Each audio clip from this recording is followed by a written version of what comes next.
과거 러시아가 2014년 3월 크림반도를 침공했을 때 QQQ 차트를 가지고 왔는데요. 고점을 기준으로 안녕하세요. 웅덩이 매매법 레버리지 ETF 장기 투자자 디벨로몽입니다. 너무 전해드리고 싶은 중요한 내용들이 많은데 본업이 바빠서 늦게 올리는 점 양해 바랍니다. 어제 미국 증시 3대 지수입니다. 어제 시장은 CPI 쇼크에 어느 정도 적응한 모습이었는데 화면에 검정 원을 보면 알 수 있듯이 갑자기 한순간에 매도세가 출몰한 것을 알 수 있습니다. 제이크 설리번 국가안보보좌관이 긴급 브리핑을 열고 러시아의 우크라이나 공격이 언제든 시작될 수 있는 상황이라고 밝히면서 그냥 던져버리는 모습이 연출되었는데요. 안전자산 선호 심리가 나온 겁니다. 공포지수는 33까지 떨어진 상황입니다. 공포지수는 생각보다 낮지 않지만 변동성 지수 빅스가 30 이상 치솟기도 했는데요. 작년 2021년 이후 39군까지 올라갔던 적은 4번 정도밖에 없습니다. 지금 러시아, 우크라이나 전쟁 임박설, 그리고 40년 만에 최대 인플레이션으로 인한 강한 금리 인상, 양적 긴축 우려, 거기에 경제 둔화 우려까지 더해지면서 변동성이 현재 굉장히 높은 수준에 와 있습니다. 현재 러시아, 우크라이나 사태가 어떤 상황인지 간단히 정리해드리면 바이든 대통령은 인터뷰에서 우크라이나 내에 있는 미국인들에게 48시간 내에 떠나라고 권고했고, 지금 미국이 입수한 첩보에 따르면 러시아가 다음 주 수요일 2월 16일에 우크라이나에 대한 구체적인 군사작전 개시일로 검토하고 있다고 합니다. 과거 러시아는 2008년 베이징 올림픽 때도 그루지아를 침공한 적이 있는데요. 미국 국무장관은 이번 베이징 올림픽 기간 중에도 우크라이나 침공이 가능하다고 말하면서 과거에도 이런 일이 있었기 때문에 사실일 수 있다는 불안감이 커진 상황입니다. 그러면서 우리나라 정부도 어제 우크라이나에 여행경보 4단계를 긴급 발령했고, 미국, 일본, 한국, 영국이 현재 우크라이나 긴급 철수를 권고한 상황입니다.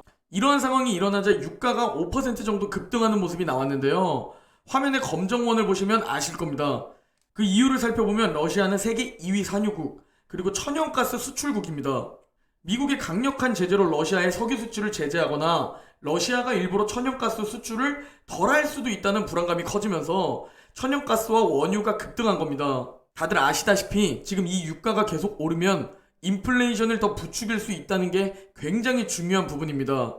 현재 올해 가장 큰 악재로 자리 잡은 40년 만에 최대 인플레이션이 우크라이나 러시아 전쟁의 간접적인 영향으로 인플레이션을 잡는 게 더 어려워질 수 있기에 투자 심리가 굉장히 위축되어 있는 상황입니다. 그나마 다행인 점은 과거 지정학적 리스크를 살펴보면 빨간 박스 2000년 이후를 보면 직접 타격을 받은 9.11 테러를 제외하고 평균 3% 정도만 하락했다는 겁니다.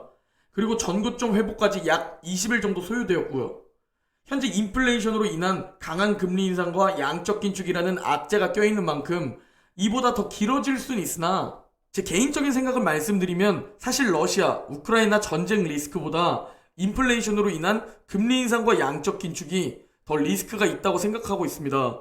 그러나 사실 장기 투자를 하고 있는 관점에서 둘 다 시간이라는 무기가 있다면 사실 큰 문제는 아니라고 생각하고 있습니다. 과거 러시아가 2014년 3월 크림반도를 침공했을 때 QQQ 차트를 가지고 왔는데요. 고점을 기준으로 9% 정도 하락했습니다. 그리고 전고점을 회복하기까지 약 한 달 반 정도 소요되었는데요. 지금 우리는 3월 금리 인상이라는 악재가 같이 껴있는 만큼 이미 올해 상반기는 힘들 수 있다는 마음의 준비를 했고 장기 투자로 버틸 각오를 했었습니다. 올해 1월 초 작년 말쯤에 댓글들을 좀 가지고 왔는데요. 너무 많아서 다 가지고 오지 못했지만 정말 많은 분들이 버틸 겁니다. 올해는 수량 모으는 것에 집중할 겁니다. 라고 말씀해 주셨습니다. 부디 작년부터 함께 하신 분들, 그리고 올해 새로 시작하신 분들, 지금 이 정도의 조정장은 2년에 한 번꼴로 옵니다. 대단한 폭락장이 아닌 겁니다. 그리고 이걸 버티기로 마음먹고 시작하신 겁니다. 무엇을 위해서인가요? 지금 삶보다 더 나은 경제적인 위치, 편안한 노후, 경제적 자유를 위해서입니다. 이런 조정장은 매번 있다는 것을 우리는 마음의 준비를 하고 있었고 지금 그 시험대에 올라와 있는 겁니다. 내가 진짜 경제적 자유로 갈 수 있냐? 아니면 남들과 평범한 삶을 살 것인가? 올해가 그 시험대입니다. 그리고 그 시험대에서 1000명 중 1명만이 경제적 자유에 다가서게 됩니다. 나머지 999명은 그냥 평범한 수익을 보거나 손실을 보는 투자자가 되는 거죠. 남들과 똑같은 999명이 되는 겁니다. 제가 직접 보여드릴 겁니다. 경제적 자유에 다가서는 모습을 말이죠. 그리고 버티기 위해 QLD 94달러에서 몇몇 분들이 지금 사도 될까요? 매수 타이밍 안 올 것 같은데 일단 진입할까요?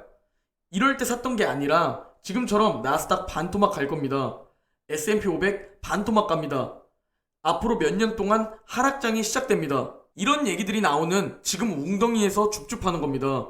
그래야 평단가도 낮출 수 있고 수량을 더 많이 모을 수 있는 겁니다. 지금과 같은 조정장에서 마이너스 30% 이신 분들도 많습니다. 그러나 웅덩이에서 줍줍하기 때문에 손실 구간을 줄일 수 있는 겁니다. 그래서 오질 웅줍하는 투자자가 되는 거죠. 오늘 영상은 여기까지입니다. 모두 행복한 주말 보내시고 내일 영상에서 뵙겠습니다.